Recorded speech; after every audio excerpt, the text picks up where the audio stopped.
Welcome back here to Live Now from Fox. Closing arguments got underway in Johnny Depp's high-profile defamation lawsuit against his ex-wife, Amber Heard. If you haven't heard of it before, welcome. We have been covering it for a long time. It was 6 weeks of drama coming to a close today at a courthouse in Fairfax County, Virginia. Heard testifies that Depp physically and sexually assaulted her over a dozen times. In closing arguments, Depp's lawyers said that Heard is a deeply troubled person, calling her the abuser. Depp is, of course, suing Heard for $50 million over a 2018 op-ed that she wrote in the Washington Post describing herself as a public figure representing domestic abuse. Depp's lawyers say that he was defamed by the article, even though it never mentioned his name. Heard filed a $100 million counterclaim against her husband, or former husband, I should say, after his lawyer called her accusations a hoax. Heard's lawyers will present their arguments and already did today in the courtroom. Jury deliberations were underway. Now they have ended for the evening and for the rest of the weekend. To break all of this down, I want to bring in legal analyst Julie Rendelman. Julie, thanks for being with us. So they're done for the day, and it's going to all pick back up again on Tuesday. That was a really quick breakdown of what this trial is all about, who's accusing who of what. What could we possibly hear? Could we hear a verdict on Tuesday? And if we do, what would that look like? So yes, we could hear a verdict on Tuesday. Look, they've been evaluating a ton of evidence. Remember, this case lasted, what is it? I don't even remember, is it 2 months or 3 months? And during that time, there was voluminous number of witnesses, exhibits. There was videos even for them to watch. So there's a lot for them to take in. And keep in mind, in Virginia, it has to be unanimous. So they have to make a decision together. And people don't always agree on everything. Sometimes at the end of the day, they don't come back with any verdict. And so Tuesday, like the hope is that we'll see a verdict next week. The last thing anyone wants is for there not to be a resolution in this case. Now, when you say, what can that verdict look like? What can that decision look like? There's so many possibilities of what that could look like. They could find that Amber Heard defamed Johnny Depp. They could find Johnny Depp defamed Amber Heard. They could find neither defamed either one of them.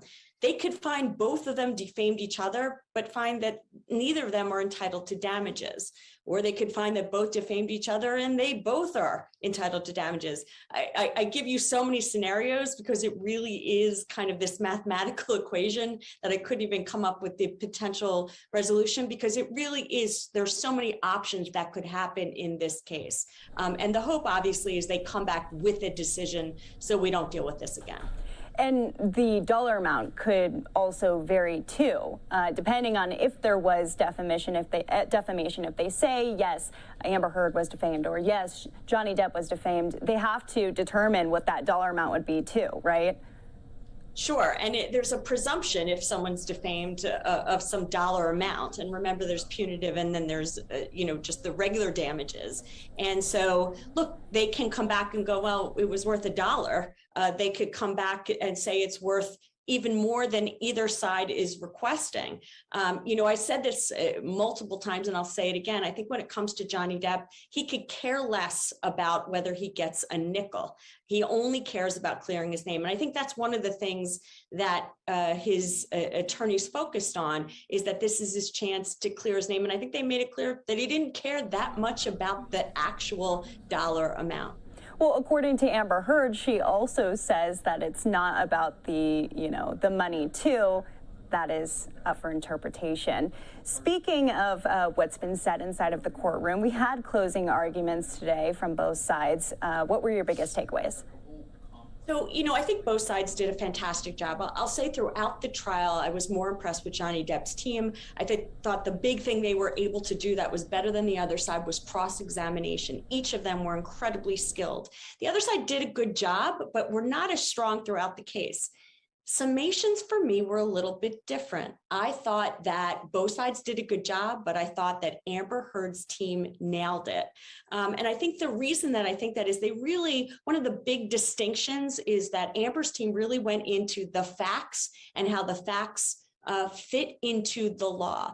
And one of the takeaways for me is that they focused in on the fact that an abuser does not have to be a physical abuser in order for a person to determine that they were in fact the victim or the person that perpetrated domestic violence.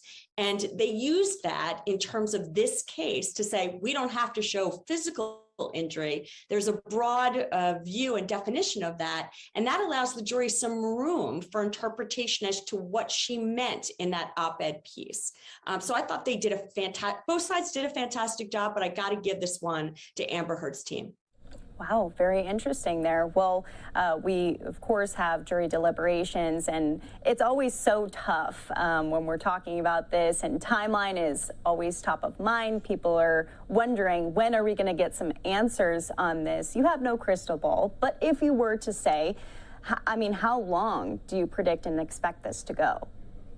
So it's a great question, and I always laugh because it's like reading tea leaves. We have no idea when this jury is going to come back, and again I say we also don't know if they'll ever come back. I mean, hopefully they'll come back to the courthouse, but they could at the end of the day not agree. These are people that are coming together to make these decisions, and there's so many contradictory pieces of evidence that one juror could say I believe one side and the other juror could say another. Mm-hmm. I hope that they're able to come together with some sort of decision in the early part of the week, or at least indicate that they're not able to come to a decision at that point.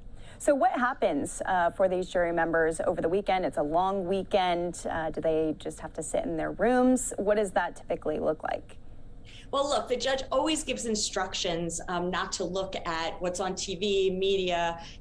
This one's been very tough for people to avoid. The one good thing is this is a holiday weekend, so I would think that this might be the first time that people are walking away from their computers and kind of living their life, celebrating with their families. So it might be the perfect time for people to not, especially the jurors, to ignore this and kind of remove everything and then come back together and really think about what the right outcome is, whether it be for Amber Heard, Johnny Depp, or whatever they believe is the appropriate outcome.